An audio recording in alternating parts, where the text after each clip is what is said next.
I am Nidhi Saxena, and today I am going to start a new topic, direct and indirect narration. Her classes में ये पूछे जाते हैं, 6 to 12th class तक भी पूछे जाते हैं. डायरेक्ट और इनडायरेक्ट समझने से पहले सबसे पहले मैं बताना चाहूंगी पर्सनल प्रोनाउन.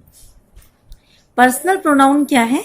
ये 3 तरह के होते हैं, first person, second person and third person. First person में क्या आता है? आई और वी. सेकेंड पर्सन में यू आता है. थर्ड पर्सन में she, they, it, he etcetera बहुत सारे होते हैं, ये थर्ड पर्सन में आते हैं.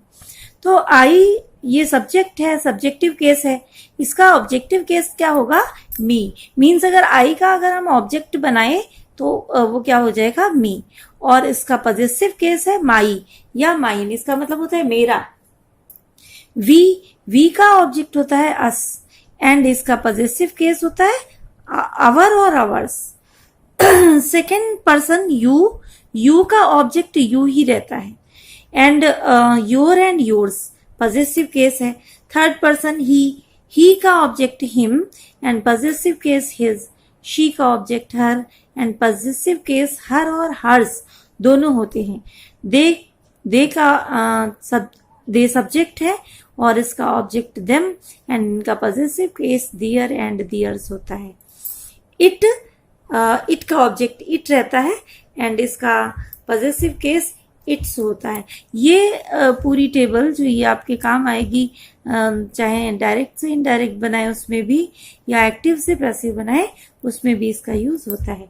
Now let's start direct and indirect sentence. सबसे पहले डायरेक्ट और इनडायरेक्ट होता क्या है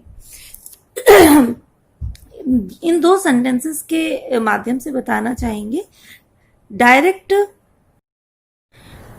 और इनडायरेक्ट नरेशन क्या होता है, 2 सेंटेंसेस के थ्रू ये बताने की कोशिश करेंगे. सबसे पहले direct. He said he is going to market. तो ये सेंटेंस जो इन्वर्टेड कॉमा में लिखा गया है, ये जैसा कि उसने कहा, वो जैसा कहा गया जैसे का तैसा रख दिया जाए. डायरेक्ट स्पीकर के द्वारा बोली हुई बात को जैसे का तैसे रख दिया जाए उसे हम कहते हैं डायरेक्ट स्पीच. और इनडायरेक्ट स्पीच स्पीकर के द्वारा बोले गए शब्दों को दूसरे शब्दों में किसी दूसरों के शब्दों के द्वारा कहा जाए, इसे कहते हैं इनडायरेक्ट स्पीच. जैसे कि उसने कहा he is going to market, वो मार्केट जा रहा है. एंड ही सेड उसने कहा कि वह मार्केट जा रहा है. तो ये क्या हो गया? ऊपर जो स्पीच थी वो सेम डायरेक्ट जैसी बोली गई थी वैसी रख दी गई थी इन्वर्टेड कॉमा में.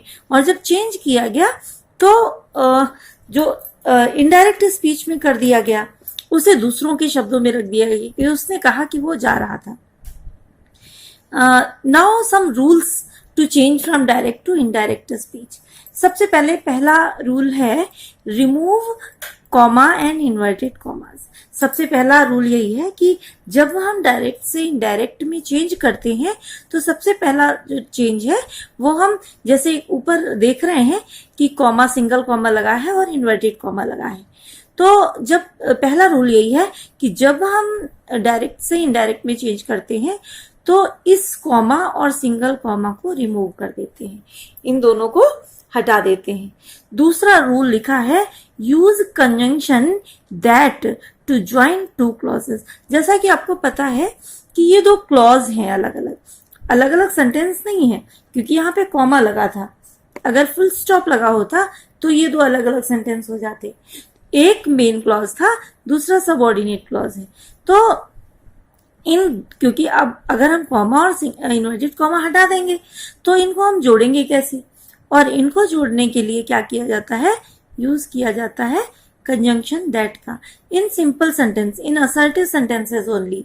खाली असर्टिव सेंटेंसेस में क्या करेंगे? रूल 2 क्या था कि जब हम चेंज करते हैं डायरेक्ट से इनडायरेक्ट में तो 2 क्लॉजेस को जोड़ने के लिए यूज करते हैं किसका? दैट कंजंक्शन का. उसके बाद next rule is if reporting verb is in present और future tense there will be no change in the verb of reported speech.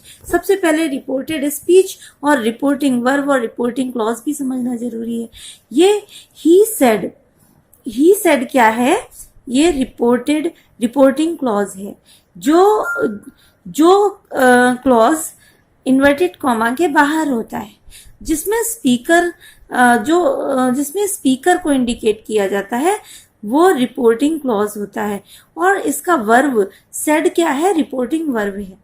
अब रिपोर्टिंग वर्ब का सब्जेक्ट क्या हो गया, ही। आगे जो पार्ट इन्वर्टेड कॉमा में होता है इसे हम क्या कहते हैं, रिपोर्टेड स्पीच कहते हैं। तो सबसे पहले रिपोर्टेड स्पीच और रिपोर्टिंग क्लॉज या रिपोर्टिंग वर्ब क्लियर हुआ। रिपोर्टिंग वर्ब सेड है, ये पूरा पार्ट रिपोर्टिंग क्लॉज है। एंड ये जो इन्वर्टेड कॉमा में पार्ट है that is called reported speech, इसे रिपोर्टेड स्पीच कहते हैं। अब रूल क्या था देखते हैं कि यदि रिपोर्टिंग वर्ब मीन्स सेड, यदि रिपोर्टिंग वर्ब प्रेजेंट या फ्यूचर में हो, यहां पर से हो, सेज हो, विल से हो, हैज सेड हो, तो क्या होगा, there will be no change in the verb of reported speech. तो रिपोर्टेड स्पीच का वर्ब जो है इज गोइंग, इसमें कोई भी चेंजेस नहीं होंगे, क्योंकि यहाँ पे सेड है, ये पास्ट में है, ये फ्यूचर या प्रेजेंट में नहीं है, इसलिए आगे का जो रिपोर्टेड स्पीच का वर्ब है वो चेंज होगा। तो ये रूल समझ में आया कि if reporting verb is in present and future tense, there will be no change in the verb of reported speech. इसके बाद rule number 4, tense of reporting verb is never changed. जो रिपोर्टिंग वर्ब थी ऊपर said, ये said, इसका tense जो है ये चेंज कभी नहीं होता।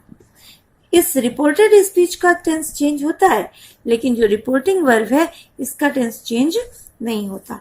इसके बाद these are the following changes in the reporting verb। कुछ रिपोर्टिंग वर्ब में चेंजेस होते हैं। रिपोर्टिंग वर्ब जैसा कि अभी आपको हमने बताया था कि क्या है, सेड, ये रिपोर्टिंग वर्ब है। रिपोर्टिंग वर्ब में भी कुछ चेंजेस होते हैं, जैसे से टू, अगर रिपोर्टिंग वर्ब से के बाद टू लगा हो तो उसको बदलते हैं हम टेल में। सेज टू अगर होता है तो चेंज करते हैं टेल्स में। सेड टू होता है तो चेंज किया जाता है टोल्ड में। मीन्स रिपोर्टिंग वर्ब के आगे टू लगा के, क्योंकि टू लगा है तो कोई एक ऑब्जेक्ट जरूर होगा। से टू किससे कहा, कोई ऑब्जेक्ट दिया होगा। तो अगर कोई ऑब्जेक्ट दिया होता है तो इसके आगे क्या करें, इसको किसमें चेंज करते हैं, से को टेल में, सेज को टेल्स में, एंड सेड टू को टोल्ड में।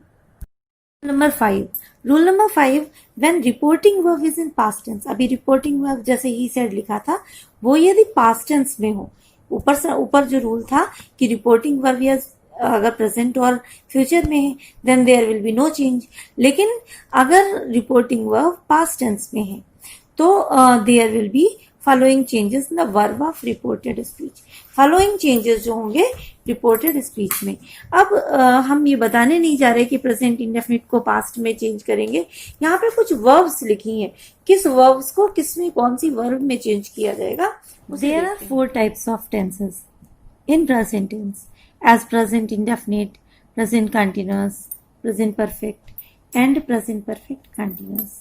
तो ये नहीं बताने जा रहे कि किस टेंस को किस में बदलेंगे, सीधे वर्ब फॉर्म की बात करते हैं।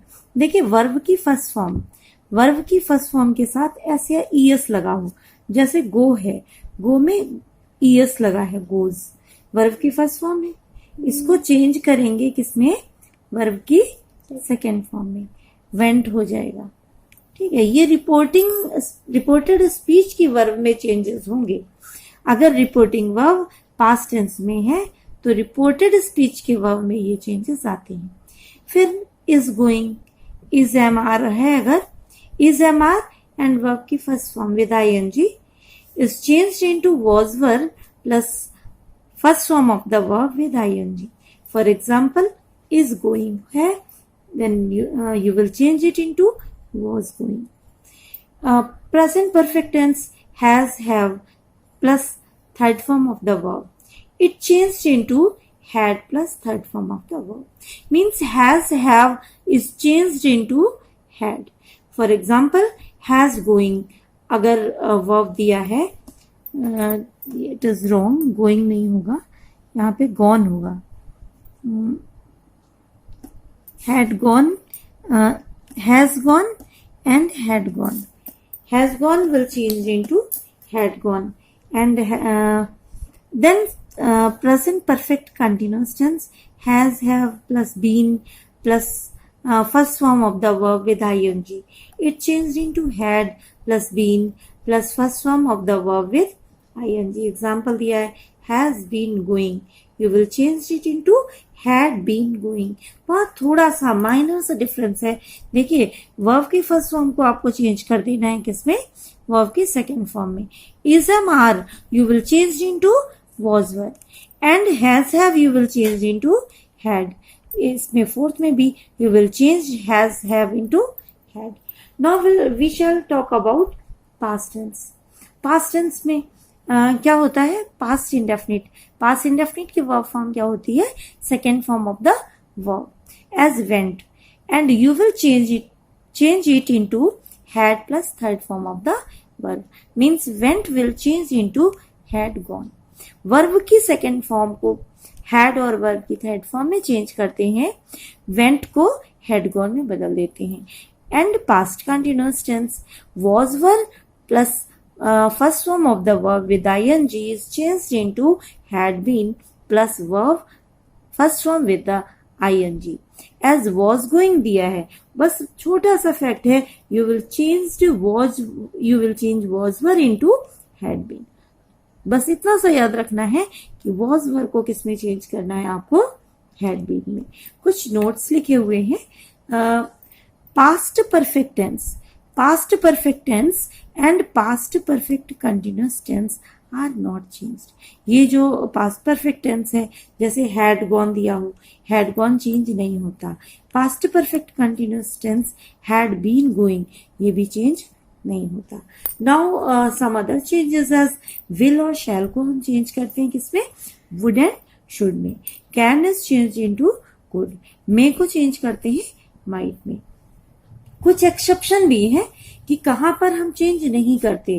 कुछ ऐसे सेंटेंसेस होते हैं जहां पर रिपोर्टिंग वर्ब सेड होती है, वर्ब की मींस पास्ट टेंस में होती है, बट वहां पर रिपोर्टेड स्पीच में क्या होता है, universal truth, habitual fact, proverbs, historical fact, ये दीज आर नॉट चेंज्ड.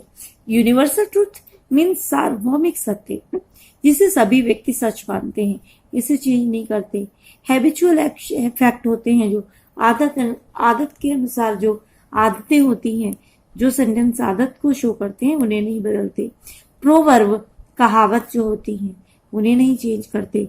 और हिस्टोरिकल फैक्ट जो कोई ऐतिहासिक तथ्य होता है उसे भी हम चेंज नोट्स में पढ़ा कि एक्सेप्शन में पढ़ा कि proverbs, habitual action, universal truth इन्हें चेंज नहीं करते. कुछ एग्जाम्पल दिखाते हैं आपको. He said inverted comma and inverted comma honesty is the best policy. ये पहला वाला सेंटेंस डायरेक्ट स्पीच में है. चेंज करेंगे ही सेड, जैसा कि बताया कॉमा इन्वर्टेड कॉमा को रिमूव करके क्या करेंगे, दैट का यूज करेंगे.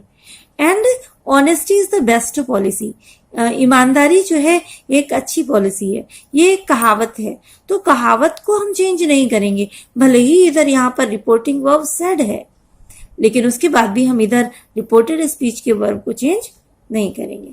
इसके बाद दूसरा सेंटेंस पढ़ते हैं. The teacher said that Samudragupta is called the Napoleon of India. ये एक ऐतिहासिक तथ्य कि समुद्रगुप्त को क्या कहा जाता है, नेपोलियन ऑफ इंडिया. ऐतिहासिक तथ्य है, इसलिए ये भी चेंज नहीं होगा. भले ही इधर सेड है, लेकिन फिर भी खाली सिर्फ इसमें चेंज क्या आएगा, कॉमा इन्वर्टेड कॉमा को रिमूव करके हम क्या लगाएंगे, दैट लगाएंगे, और पूरा सेंटेंस सेम वैसा ही रहेगा. एक और sentence universal truth. Universal truth शाश्वत सत्य जिसे सभी सच मानते हैं. जैसे द टीचर सेड, टीचर ने कहा that the earth moves around the sun, earth sun के चारों तरफ घूमती है, तो ये सच है, इसे सभी मानते हैं. तो जो फैक्ट यूनिवर्सल ट्रूथ होते हैं उन्हें भी हम चेंज नहीं करते. इधर टीचर सेड, यहाँ पर रिपोर्टिंग वर्ब सेड है, पास्ट में है, बट हमने इधर का वर्ब चेंज नहीं किया. कुछ और सेंटेंसेस लिखे हुए हैं. पहला sentence, Ram says Hari has gone to Agra. अब जैसा कि रूल में बताया था कि अगर रिपोर्टिंग वर्ब आपकी प्रेजेंट या फ्यूचर में है, रिपोर्टिंग वर्ब आपकी अगर प्रेजेंट या फ्यूचर में है, then there will be no change in the verb of reported speech. अगर ये रिपोर्ट प्रेजेंट या फ्यूचर में है तो आगे रिपोर्टेड स्पीच के वर्ब में कोई भी चेंजेस नहीं होंगे। सिर्फ हम क्या चेंज करेंगे, इन्वर्टेड कॉमा को रिमूव करके दैट का यूज कर देंगे। तो राम सेज, अब सेज के आगे टू लगा के कोई ऑब्जेक्ट नहीं है तो सेज को हम टेल में भी नहीं बदल सकते। तो Ram says that Hari has gone to Agra. Now this is the answer. Second sentence is Mohan said Rakesh tells a lie. अब इसमें देखिए चेंज, क्योंकि ये पास्ट टेंस है। अगर रिपोर्टिंग वर्ब पास्ट टेंस में होगी, अगर रिपोर्टिंग वर्ब पास्ट टेंस, ये प्रेजेंट में थी, सेज है, अगर रिपोर्टिंग वर्ब पास्ट टेंस में है तो रिपोर्टेड स्पीच के वर्ब में चेंजेस होगा। Mohan said, comma inverted comma को हटा के हमने क्या यूज किया, दैट। और राकेश तो वैसे ही रहेगा। अगर ये नाम नहीं होता तो यहाँ पे भी स्मॉल लेटर आ जाता, क्योंकि ये नाम है और नाम हमेशा कैपिटल लेटर में लिखते हैं, चाहे बीच में भी क्यों ना हो। टेल्स को हमने चेंज किया किसमें, टोल्ड में। अभी पीछे रूल में पढ़ा था कि वर्ब की फर्स्ट फॉर्म को किस में बदलेंगे, वर्ब की सेकंड फॉर्म में। तो इधर सेड था इसलिए इसको सेड ही रखा। सेड टू लगा के कोई ऑब्जेक्ट होता तो यहाँ पे टोल्ड हो जाता। Mohan said that Rakesh tells a lie. Sentence number third, Sohan said to me Ram is writing a book. Sohan, अब देखिए सोहन सेड टू आ गया। जैसा कि बताया था कि रिपोर्टिंग वर्ब सेड टू को चेंज करते हैं किसमें, टोल्ड में। Sohan told me, inverted comma और कॉमा रिमूव किया, दैट लगाया, राम। अब यहाँ पे सेड है क्योंकि, तो इजम आर को किसमें बताया था बदलने को, वॉज वर्ब में।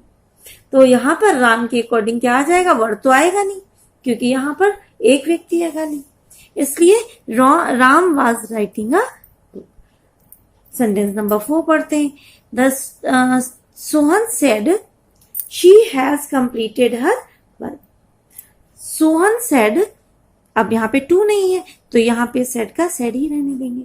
अगर टू होता तो क्या हो जाता, टोल्ड हो जाता। इन्वर्टेड कॉमा और कॉमा को रिमूव किया, क्या लगाया, दैट।